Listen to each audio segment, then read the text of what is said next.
Lo vi pasar a la siguiente diapositiva mi diapositiva y sonreír como si la hubiera escrito él mismo. La diapositiva 6 resume nuestras ganancias en optimización de carga, dijo con la voz suave como la laca. Detrás de él, la proyección iluminaba la pantalla en un azul y blanco estériles. Pero todo lo que yo veía era la línea 208. Reconocería ese comentario en cualquier parte. Allí estaba en la esquina como un grafiti en una pared que ahora otro reclamaba como suya. Mis iniciales todavía grabadas en el backend del sistema. No las había borrado. Ni siquiera se había dado cuenta. O quizás sí, y esa fue la parte que hizo que algo se rompiera dentro de mí. No parpadeé. No me moví. Me quedé helada en esa sala de juntas llena de trajes y sonrisas de cristal, viendo a Daniel Morrow presentar mi arquitectura, como si la hubiera diseñado en el reverso de una servilleta de cóctel. Todos aplaudieron, y yo también aplaudí, porque eso es lo que haces cuando te han borrado profesionalmente. Aplaudes. 5 años le había dado a esta empresa. 5 años de festivos perdidos, vuelos cancelados y despliegues de servidores que se alargaban desde el anochecer hasta el amanecer.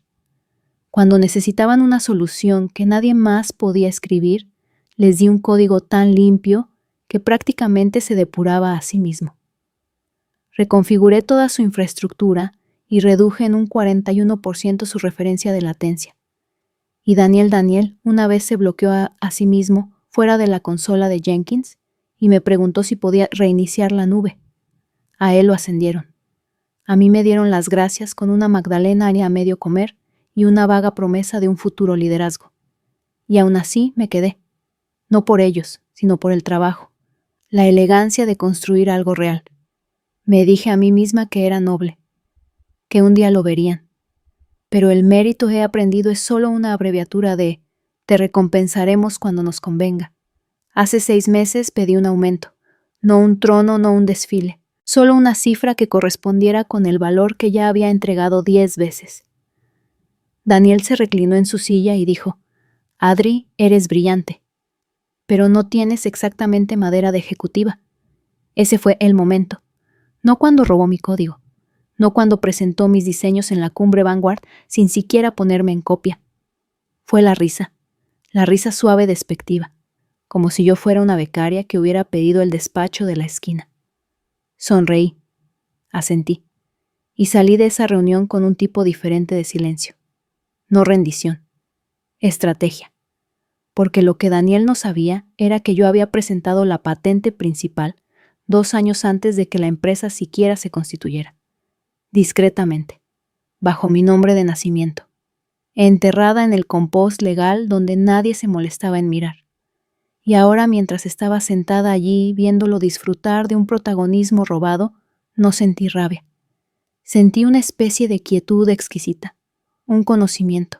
Pronto descubriría que el código que había estado exhibiendo para recibir elogios no le pertenecía a él ni a la empresa que había defendido su mediocridad.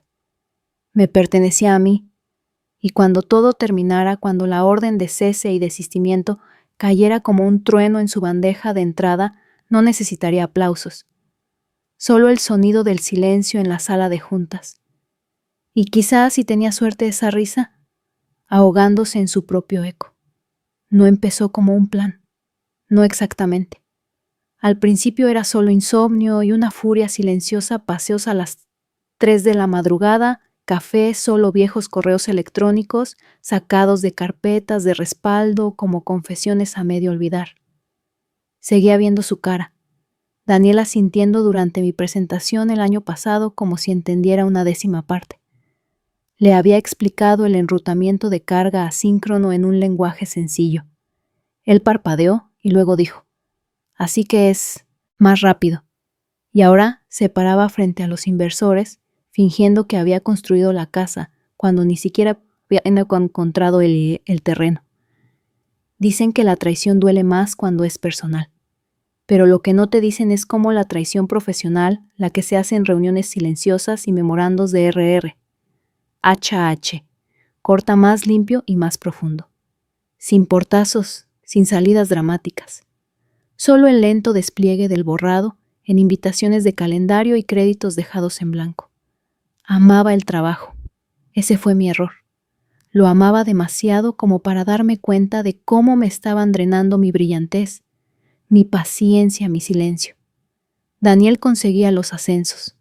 Yo recibía preguntas como: ¿podrías explicarlo de nuevo al equipo? Quizá más despacio esta vez. Fue un domingo cuando recordé la patente. No un recuerdo metafórico.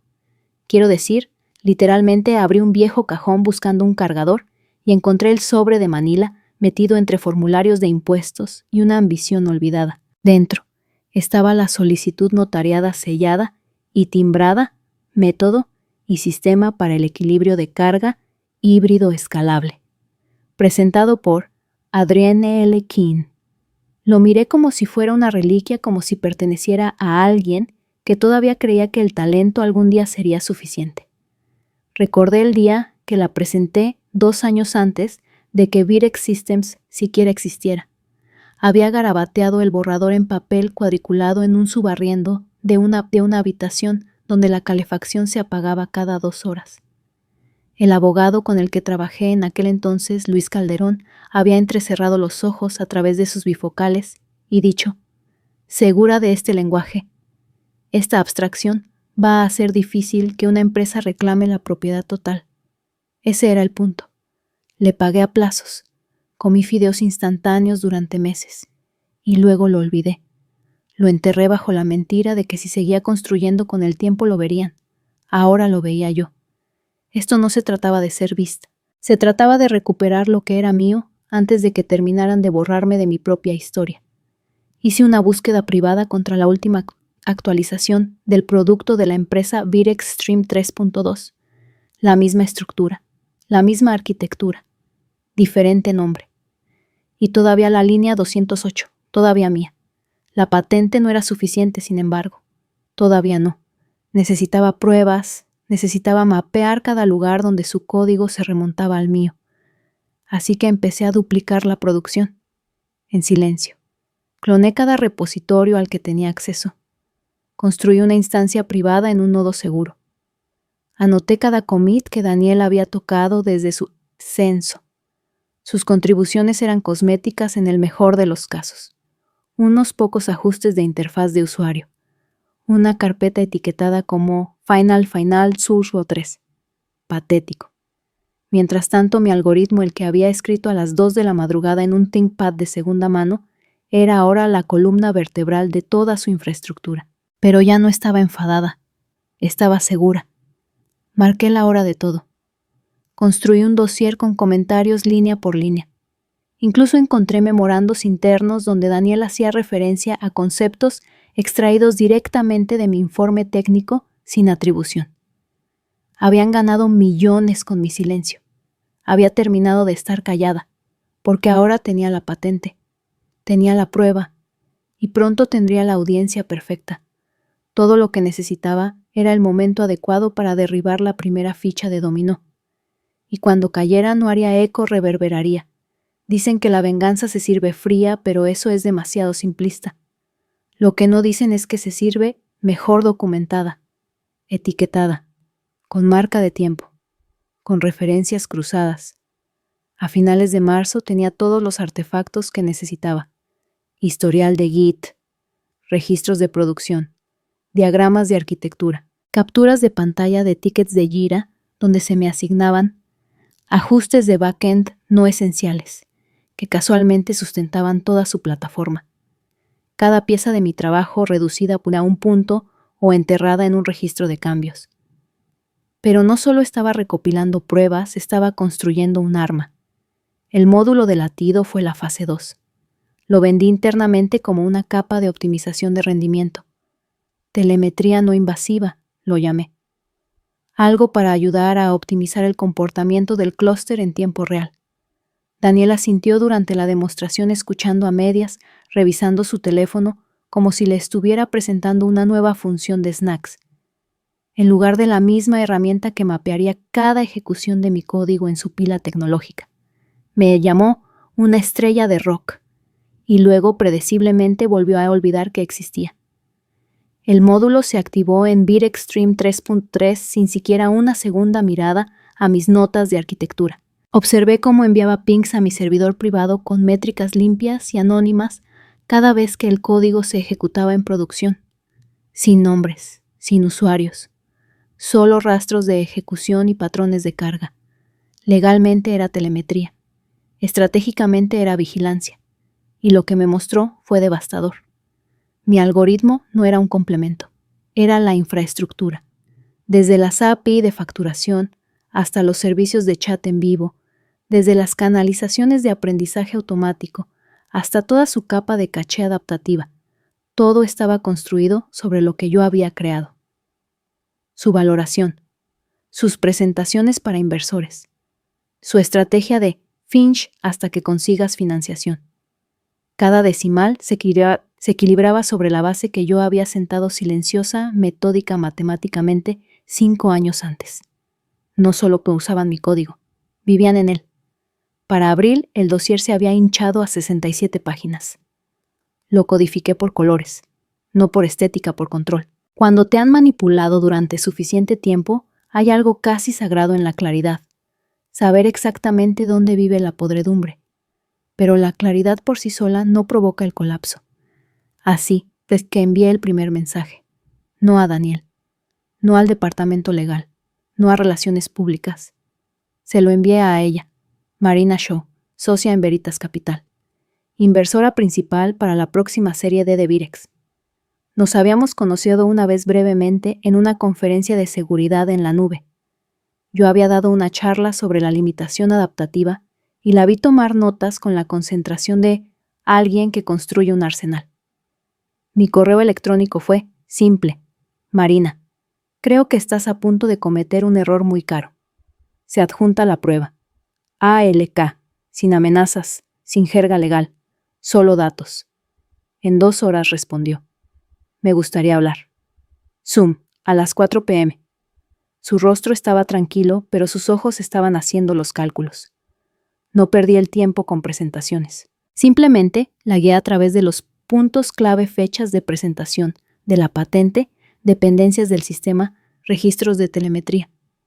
No interrumpió, no parpadeó. Cuando terminé dijo, ¿cuánto tiempo hace que lo saben? Ni siquiera miraron, dije.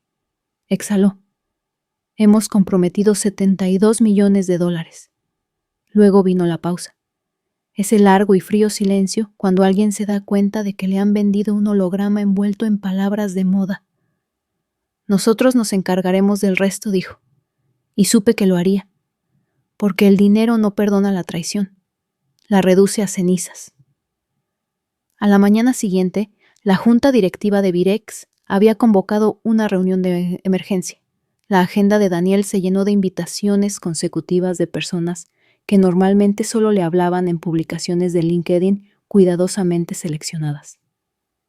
El departamento legal envió un memorando interno sobre riesgos inesperados de propiedad intelectual y reevaluación de la diligencia debida. No me pusieron en copia en nada de eso, por supuesto, pero no necesitaba la inclusión. Tenía el impulso. Más tarde esa semana vi desde un rincón tranquilo de la oficina cómo Daniel pasaba furioso por la sala de descanso, agarrando con fuerza un Red Bull y murmurando algo sobre cumplimiento. Nadie le miró a los ojos. Los desarrolladores junior habían empezado a susurrar. Las grietas se estaban ensanchando, y yo ni siquiera había apretado el gatillo todavía. Volví a mi escritorio, abrí mi repositorio privado y añadí una sola línea al archivo readme.md en la parte superior de la carpeta. Pensaron que era su joya de la corona. Nunca se dieron cuenta de la mecha. Luego pulsé guardar y esperé. La mecha se encendió un lunes por la mañana a las 8:43. Comenzó con un parpadeo, un informe de error inocuo de un cliente de primer nivel. Anomalías en la distribución de carga observadas durante los ciclos de solicitud pico. El ticket se marcó como de baja severidad, un elemento para el backlog del próximo sprint. Nada urgente. Sonreí. Eso no era el fuego, era el humo. Para cuando Daniel lo reenvió al equipo de desarrollo con un emoji de encogimiento de hombros y un ¿puede alguien mirar esto?, el núcleo de su plataforma ya había comenzado a ceder. No visiblemente, no catastróficamente, simplemente de forma desigual, como una silla que se inclina ligeramente a la izquierda antes de partirse por la mitad. Y la mejor parte, no tuve que mover un dedo. En el momento en que Marina Shaw se involucró, las fichas de dominó comenzaron a caer con una precisión escalofriante. Veritas congeló su financiación. Sus abogados lanzaron el primer disparo, una orden formal de cese y desistimiento de 32 páginas, citando la propiedad de la patente, el uso no autorizado y la apropiación indebida de la propiedad intelectual, decorada con registros con marca de tiempo y código fuente anotado de mi dossier. Daniel recibió el correo electrónico durante su reunión matutina de pie. A las 10 de la mañana se había puesto pálido. A las 11 la asistente del director de tecnología reservaba frenéticamente salas de conferencias. A mediodía el vicepresidente del departamento legal había dimitido. Debería haberme sentido triunfante. No lo hice. Todavía no. Esto solo era el intermedio, y yo ya estaba dentro. 2 semanas antes de que activara el interruptor, Daniel me había castigado con un traslado lateral, transfiriéndome a una división de soporte interno con el pretexto de una reestructuración estratégica. Lo que realmente quería decir era: entiérrala donde no pueda hacer ruido. Pero cometió un error crítico. Me dio acceso a la infraestructura de bajo perfil y apenas monitorizado. No atractivo, no de alta visibilidad. Solo los huesos del backend, que nadie se molesta en rastrear, wikis internos, tickets de Jira obsoletos, registros de Slack, archivados, toda la fontanería digital, poco glamurosa, que contaba la verdadera historia de cómo funcionaba la empresa. Y lo descargué todo, en silencio, con precisión, porque sabía lo que se venía. No se disculparían, reescribirían la historia. Lo llamarían un malentendido. Fingirían que todo era innovación convergente o alguna superposición coincidente, un desafortunado obstáculo legal fácilmente solucionable con un acuerdo y una narrativa reescrita. Y efectivamente, el jueves en la reunión general, Daniel subió al escenario como un hombre culpable interpretando la inocencia. Ha habido cierta confusión con respecto a ciertos componentes propietarios, dijo, agarrando el podio como si pudiera sacarlo flotando de las consecuencias. El departamento legal se está encargando. Nada cambia por ahora. Excepto que todo ya estaba cambiando. Fuera de la sala, Riftspan había hecho su movimiento. Sus ingenieros tomaron mi patente y no se quedaron de brazos cruzados, construyeron con ella. Rápido, agresivo, inteligente. Lanzaron una plataforma rival Iris Mesh TM, elegante, acelerada por GPU modular e inconfundiblemente derivada de mi código original. Era la arquitectura que yo habría construido si me hubieran permitido liderar en lugar de apoyar. Y aquí estaba la herida poética. Cada cliente importante de Virex vio los titulares, vieron las demandas, vieron la nueva plataforma, me vieron a mí finalmente reconocida públicamente en la portada de TechCurrent, con los brazos cruzados, algoritmos detrás de mí, bajo el titular La ingeniera que intentaron borrar. No sonreí para la foto. No me lo pidieron. Para el lunes siguiente, 5 clientes corporativos habían rescindido sus contratos con Virex. 3 más solicitaron renegociaciones urgentes. Un director de tecnología publicó con enfado y de forma teatral un hilo en LinkedIn sobre arquitectura ética y era erosión de la confianza, etiquetando el perfil de Daniel. Mientras tanto, a los ingenieros de Virex se les ordenó reescribir la lógica central para solucionar el problema. No lo entendían. Incluso reescribirlo no lo salvaría. La patente cubría el enfoque, no la implementación. A menos que reimaginaran todo el sistema desde cero, nueva arquitectura, nuevos principios, nueva lógica, estaban atrapados. Les llevaría 18 meses como mínimo, tiempo que no tenían. Y fue entonces cuando Daniel me llamó a su despacho. El hombre que se rió de mi petición de aumento ahora parecía una estatua desgastada de sí mismo, ojos inyectados en sangre, corbata floja, manos temblorosas. Necesito tu ayuda, dijo. Sin apodos, sin chica, solo Adrienne. Me senté, tranquila, fría. Dejé que el silencio respirara. Luego me incliné hacia adelante. Una vez me tuviste, dije, y me cambiaste por una foto. Se estremeció. Y supe en ese momento que esto no era venganza, era la gravedad. Y Daniel Morrow finalmente había tocado fondo. Pensó que la humillación sería suficiente. Daniel intentó ocultar la desesperación detrás de ofertas disfrazadas de redención, participación accionarial, un nuevo y brillante cargo dinero, en efectivo acolchado con ceros y cláusulas de no competencia lo suficientemente gruesas como para ahogarse. Su propuesta final tenía todas las trampas habituales, un puesto dorado, cláusulas de silencio, un calendario de pagos basado en el rendimiento del que nadie sobrevive. No pidió perdón, solo complicidad. No dije que no de inmediato. Dejé que hiciera su propuesta. Dejé que apilara la ilusión más y más alto hasta que casi se la creyó él mismo. Y luego salí sin el paquete, sin un apretón de manos, sin la decencia de una mentira. Me vio irme con la mandíbula apretada. Todavía demasiado orgulloso para suplicar. Todavía demasiado estúpido para rendirse. Pero debería haber sabido que hombres como Daniel no se retiran, toman represalias. No con fuerza abierta, sino con susurros. El correo electrónico llegó a mi bandeja de entrada 2 días después. Asunto urgente. Alerta de seguridad sobre actividad de cuenta. Anterior parecía una política todo con un lenguaje clínico y voz pasiva. Patrones de datos salientes sospechosos. Credenciales vinculadas a mi cuenta. Investigación en curso. Posible escalada a las autoridades. No era una advertencia.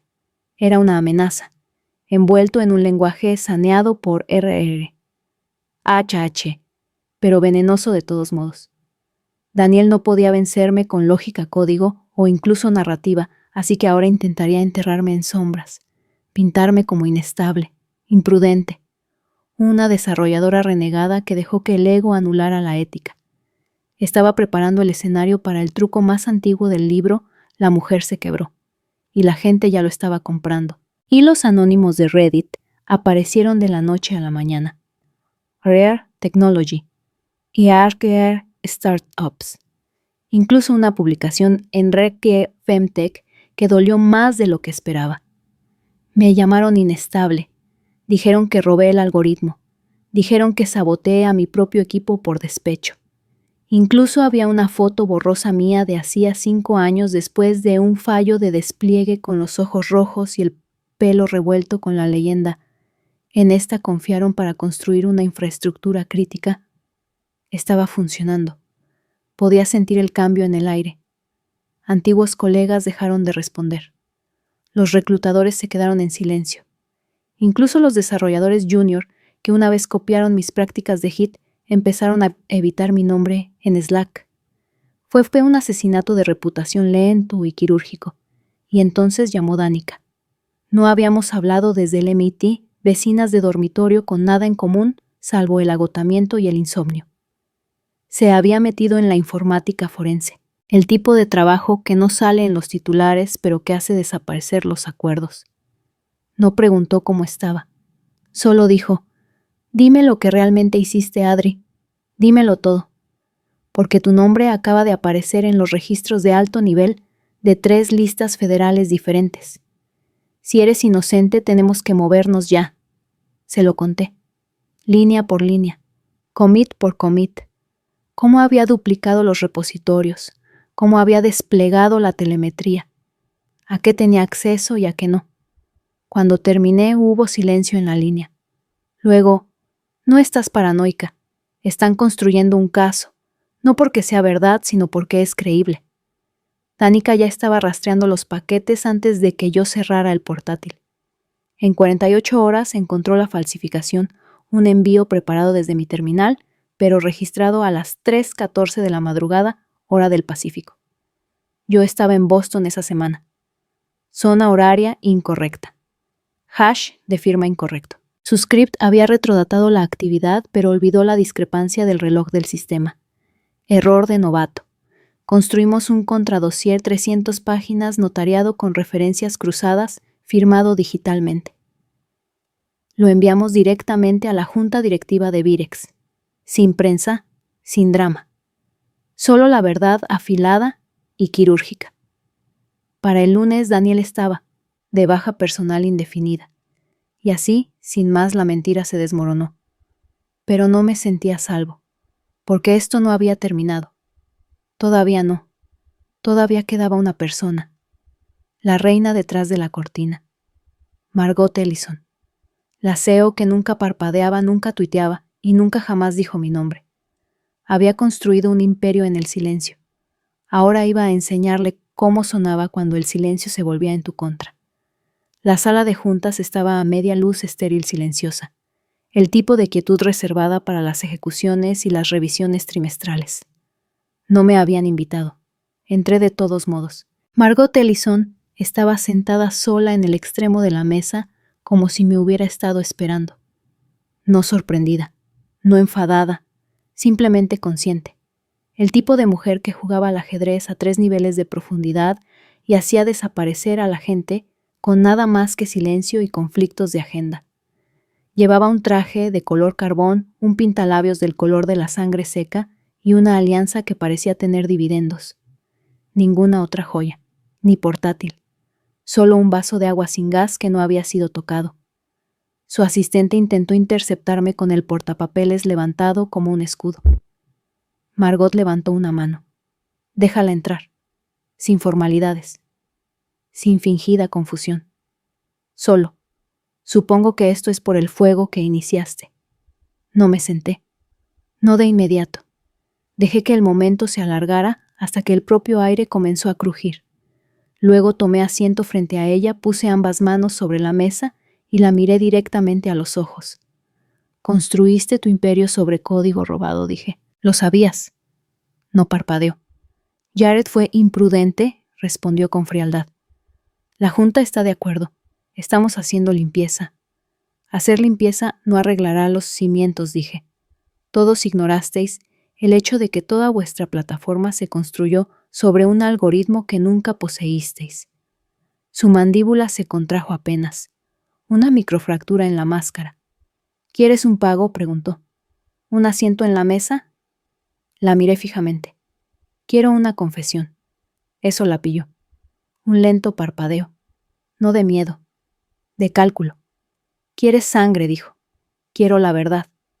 Me estudió de la misma manera que un león podría estudiar a una gacela que olvidó correr. Estás jugando con fuego, Adri. Las empresas no se derrumban por la verdad. Se derrumban por las historias. Y ahora mismo tú estás escribiendo una. Luego se inclinó bajando la voz medio tono. Y si emito un comunicado nombrándote como la arquitecta original, reconocimiento público. Crédito total. ¿Te vas? Fue un movimiento inteligente. Validación pública para tapar una podredumbre privada. Negué con la cabeza. Todavía no lo entiendes. Esto nunca fue sobre el mérito. Es sobre la integridad. Tuviste 5 años para proteger lo que hacía valiosa a tu empresa, y ninguno de vosotros lo hizo. Su sonrisa se afiló como un cristal roto. Estás siendo emocional, y tú estás extinta. Esa le llegó. Una pausa, un cambio en su postura. No una concesión, solo un reconocimiento. Me había subestimado. Todos lo habían hecho. Mientras me levantaba para irme, lanzó su golpe de gracia. Ten cuidado, Adri. No eres la única con una memoria larga. Me detuve en la puerta. Me di la vuelta. Entonces recuerda esto, dije. Construiste tu reino sobre arena. Y ahora está aprendiendo a ahogarte. Fuera de la sala de juntas, el pasillo estaba más frío. Pasé junto a ejecutivos que llevaban plantas de escritorio becarios que fingían no mirarme e ingenieros que susurraban como supervivientes de una guerra que nadie había declarado. Ya no era un cuento con moraleja. Era la consecuencia. Pero no me sentí triunfante. Todavía no, porque para cuando llegué a mi escritorio había un correo electrónico esperándome, asunto preocupación de seguridad urgente, de TI en Virex Systems. Se ha detectado una brecha en su antigua cuenta de la empresa. Un script marcó una actividad de datos salientes sospechosa vinculada a sus credenciales. Puede ser contactada por las autoridades federales. El último movimiento de Margot había llegado. No con abogados, con sabotaje. No iban a demandarme, iban a incriminarme, porque cuando la gente poderosa no puede controlar la narrativa, intentan reescribirla contigo como la villana. Y esta vez no solo luchaba por limpiar mi nombre, luchaba por acabar con el de ellos. No entré en pánico. Eso es lo que esperaban. Para eso estaba diseñado el correo electrónico cumplimiento a través del miedo parálisis por implicación. Pero ya había sobrevivido a cosas peores que una campaña de difamación. Los había sobrevivido a ellos. Y ya no estaba sola. Llamé a Danica antes de que el café terminara de hacerse. Respondió a mitad de una frase con el auricular, crepitando de estática y urgencia. Se están moviendo más rápido de lo que esperaba, dijo. No solo intentan arruinarte, intentan borrar el rastro por completo. Prepararon la brecha desde tu antigua estación de trabajo. Enviaron una carga útil falsa a un entorno de pruebas. Lo registraron bajo tu nombre, retrodataron la marca de tiempo y borraron la cadena de auditoría. Pero se les pasó algo. Un fallo de zona horaria. Una mala variable. Un solo archivo registrado en UTC en lugar de PST revelando la discrepancia. Los datos se habían movido mientras mi sistema estaba desconectado. Una huella dactilar fantasma sin mano. Con la ayuda de Danica, construí un contradossier 300 páginas de rastros de paquetes, registros de terminal, diferencias de versiones y metadatos. Firmado, sellado y notariado. Sin drama, sin discursos. Solo la verdad afilada como una cuchilla. Lo enviamos directamente a la junta directiva de Virex. Silencioso, quirúrgico, legal. Para el lunes el silencio se rompió. Margot Ellison. Dimitió por razones personales. ¿Qué es la jerga corporativa para la guillotina cayó antes de que el champán se enfriara? Los hilos de Reddit desaparecieron. Los rumores de Twitter dejaron de ser tendencia. Mi nombre comenzó a despegarse de su escándalo. Pero el daño persistía, porque el poder no se va sin dejar huellas. Días después, un nuevo nombre apareció en mi bandeja de entrada. No un reclutador.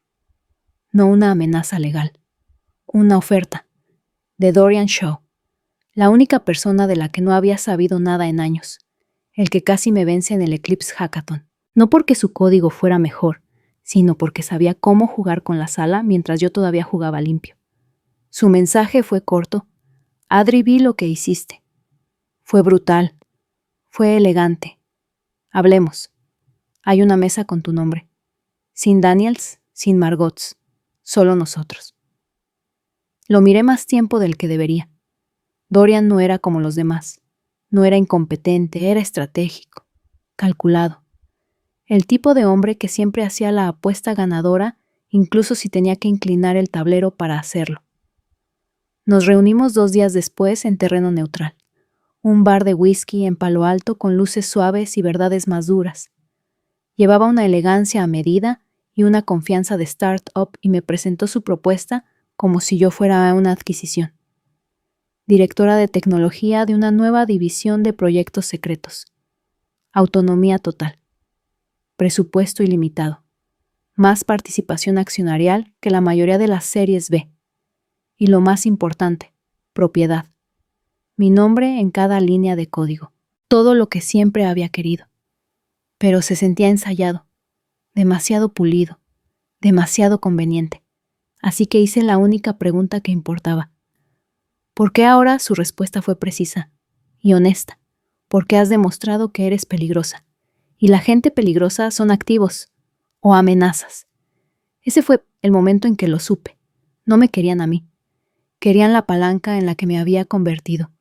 El mito, la leyenda, la explosión controlada en un despacho de cristal. Y yo había terminado de ser utilizada como palanca. Le rechacé a la mañana siguiente, sin fuegos artificiales, sin grandes declaraciones. Solo una línea. No volveré a construir el imperio de otro. En su lugar, empecé con una pantalla en blanco. Línea 1 New World Boot Sequence. Initiated la llamé Spectra. Una plataforma construida no para irrumpir, sino para corregir. Transparente, modular, pública. Lancé la beta de código abierto bajo mi nombre completo, sin barreras de entrada, sin silencio, sin secretos. En 72 horas era tendencia en GitHub. En una semana, 3 universidades me contactaron para crear un plan de estudios a su alrededor. Y un mensaje directo me pilló por sorpresa. Esto es lo que deberíamos haber construido desde el principio. Siento no haberte apoyado antes. No respondí. No lo necesité. Porque en algún lugar sé que Daniel estaba observando, viendo cómo lo que pensaba que era suyo evolucionaba sin él. Y Margot reaparecerá con el tiempo. Siempre lo hace. En un panel, en una conferencia magistral, predicando la resiliencia como si fuera un eslogan en lugar de una disculpa. Pero yo no estaré en ese escenario. Estaré en otro lugar, todavía construyendo, todavía en silencio, todavía peligrosa, y esta vez nadie volverá a borrarme. La parte más difícil no fue la traición, fue darme cuenta de cuánto tiempo la toleré. Nos enseñan que si mantenemos la cabeza gacha, somos leales, trabajamos duro, el sistema finalmente se dará cuenta, que el talento es innegable, que el mérito prevalece. Pero la verdad es que a veces el sistema nunca fue construido para ti, fue construido sobre ti. Y cuando eso sucede, cuando tu brillantez se convierte en el punto de la lista de otro, cuando tu silencio se convierte en su ascenso, no es la rabia lo que te salva, es la resolución. Del tipo silencioso, del tipo que no grita, del tipo que documenta todo, presenta patentes en la oscuridad y espera el momento exacto para darle la vuelta al tablero. Esta historia no trata solo de venganza, trata de reclamación, de lo que sucede cuando los subestimados dejan de pedir permiso y comienzan a construir sus propias mesas, donde el mérito no es una moneda que se intercambia entre los poderosos, sino un principio integrado en la arquitectura. Así que si alguna vez te has sentado en una reunión y has visto a otra persona llevarse el mérito por tu trabajo, si alguna vez te han llamado demasiado emocional por pedir que te traten con justicia, si alguna vez has sido el fantasma en la historia de éxito de otra persona, no estás solo y no eres impotente, no necesitas gritar, no necesitas quemarlo todo, pero puedes construir algo que no puedan ignorar. Puedes ser dueño de tu historia, porque la forma más devastadora de justicia es la excelencia silenciosa e innegable. Si esta historia ha resonado contigo, si has visto aunque sea una parte de ti en ella, suscríbete al canal. Compartimos historias como esta cada semana sobre estrategia, resiliencia, poder silencioso y la brillantez que nadie vio venir, hasta que fue demasiado tarde. Gracias por ver. Y recuerda, a veces el silencio no es rendición, es el comienzo de la tormenta.